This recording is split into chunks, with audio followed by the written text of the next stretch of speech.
Salut à tous les amis, j'espère que vous allez bien. Ce 1er janvier 2025, je vous souhaite de nouveau une joyeuse année 2025 à tous. Dans cette vidéo, on va expliquer la suite du cas Dani Olmo et également Pau Victor, puisque le Barça commence à communiquer aux grands médias comment ils vont tenter de faire pour sauver la situation concernant le joueur. On va revenir un petit peu sur cela.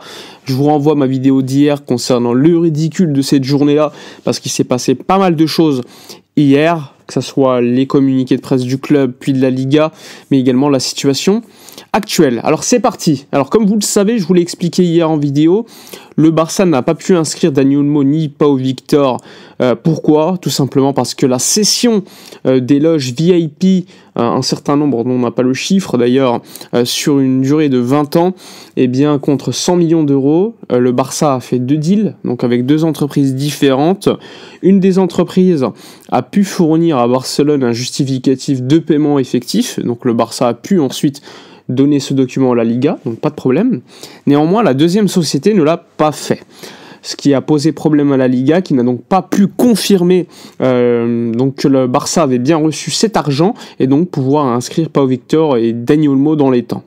La situation aujourd'hui, c'est que le Barça sait que ce vendredi, il aura l'entièreté de l'argent dans ses comptes. Vous allez me dire, oui, ok, vendredi, mais bon, la date pour qu'un joueur reste inscrit, c'était le 31 décembre. Et c'est vrai. Là, actuellement, Dani Olmo, il a une clause dans son contrat, donc il est toujours lié avec le Barça par un contrat, mais il a une clause qui lui permet de quitter le club de manière libre. Pour l'instant, ce n'est pas quelque chose qu'il envisage. Il l'a déjà expliqué via son agent hier, mais encore plus avec le passage en 2025 avec diverses photos et déclarations. Il y a eu également des réactions d'Inigo Martinez ou encore de Lamine Yamal sur les réseaux sociaux. Donc à ce niveau-là, pour l'instant, confiance au joueur qui, lui, est toujours lié à Barcelone. Alors le Barça, ils estiment que la situation peut être sauvée en allant auprès de la fédération espagnole et en allant sur l'un des terrains des statuts sur le terrain juridique. Les statuts de la fédération espagnole, je tiens à le repréciser, expliquent qu'un joueur ne peut pas être inscrit 2 fois lors de la même saison pour le même club. Donc ça, c'est une chose très importante, c'est parce que c'est ce qui empêche d'inscrire de nouveau aujourd'hui Dani Olmo pour le même club, c'est-à-dire le Barça, puisqu'il a déjà été inscrit en août jusqu'au 31 décembre grâce à la blessure, je crois que c'était de Ronald Araujo ou de Ter Stegen, je sais plus, ou de Christensen plutôt. Donc il y a eu une première inscription. Donc le Barça, pour le garder inscrit avec la même licence, devait le faire avant le 31 décembre. Finalement, ça ne s'est pas effectué. Donc la licence aujourd'hui de Dani Olmo et de Pau Victor a été supprimée. Donc première licence supprimée. Et là, le Barça doit faire une deuxième licence pour pouvoir l'inscrire. Sauf que les statuts de la fédération espagnole interdisent qu'un même club puisse faire une deuxième licence pour la même saison. Donc c'est pour cela qu'on entend beaucoup le fait que si Dani Olmo, via les règles actuelles, n'est pas inscrit avant le 31 décembre comme ça a été le cas, eh bien il ne pourra pas jouer le reste de la saison à Barcelone. Il peut rester lié à Barcelone, mais par exemple partir en prêt, ou tout simplement quitter le club de manière libre via une clause qui lui permet. Aujourd'hui, je vous l'ai dit, le Dani Olmo veut rester à Barcelone. Le Barça, comme je vous l'ai dit, va aller au niveau juridique via les statuts de la Fédé espagnole, parce que ces statuts précisent que la possibilité d'inscrire 2 fois un même joueur lors d'une même saison, donc pour avoir 2 licences différentes, est impossible, sauf cas de force majeure.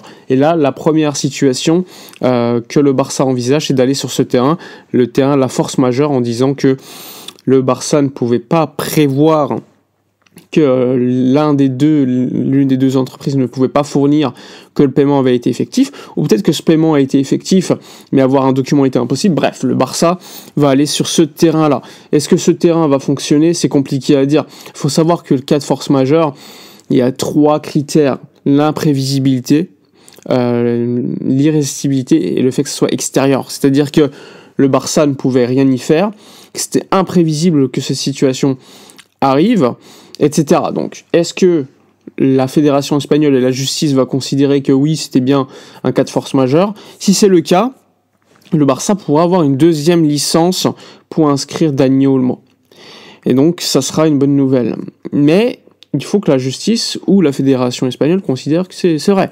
Et dans ce cas-là, le Barça pourra inscrire de nouveau Dani Olmo via une licence via la fédération espagnole, puis via la Liga grâce à la cession des loges VIP qui permettront de revenir à la règle du 1 pour 1 et d'avoir de la marge pour inscrire Pau Victor et Dani Olmo.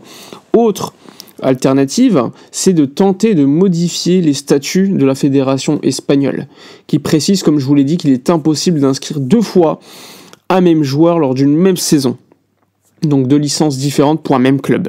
Donc la possibilité, c'est de modifier ces statuts en permettant que ça soit possible, mais dans ce cas-là, on serait dans une situation où là, ça va devenir la règle pour tous, et que surtout, pour modifier des statuts, il faut déjà que la commission de la fédération espagnole s'accorde pour le faire, et qu'ensuite, une assemblée générale soit organisée pour voter. Et ça met un petit peu de temps, donc je pense que c'est une alternative qui pourrait être à exclure, et je vois mal d'ailleurs les membres de la délégation de la fédération espagnole se dire bon allez, on va essayer de modifier quand même les statuts, sachant que les membres de cette commission ne sont pas forcément très favorables à Barcelone.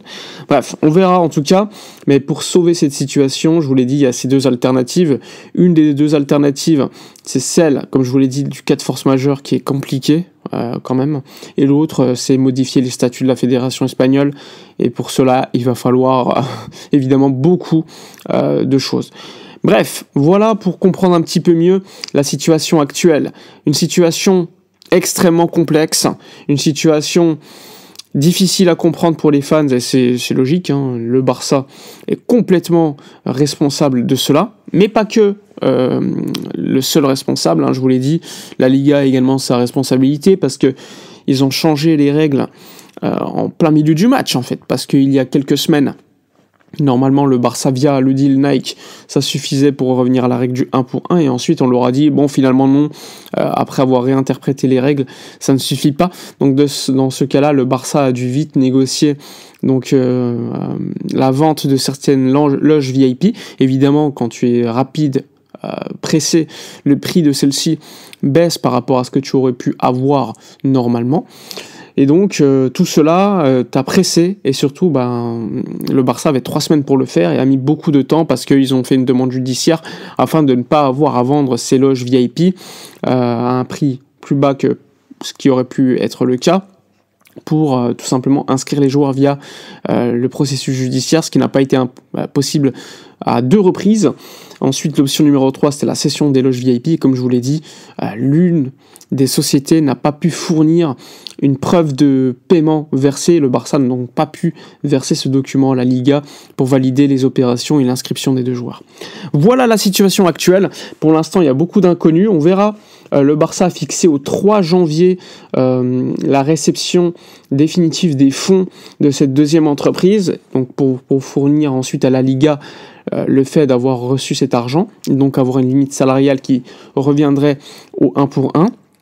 Mais ensuite, gros sujet concernant l'inscription ou non possible une deuxième fois pour Pau Victor et Dani Olmo lors d'une même saison pour un même club. On verra. Voilà un petit peu la situation actuelle. Dites-moi dans les commentaires votre avis. Likez, commentez, partagez. Je vous dis à la prochaine, et d'ici là, comme d'habitude, portez-vous bien.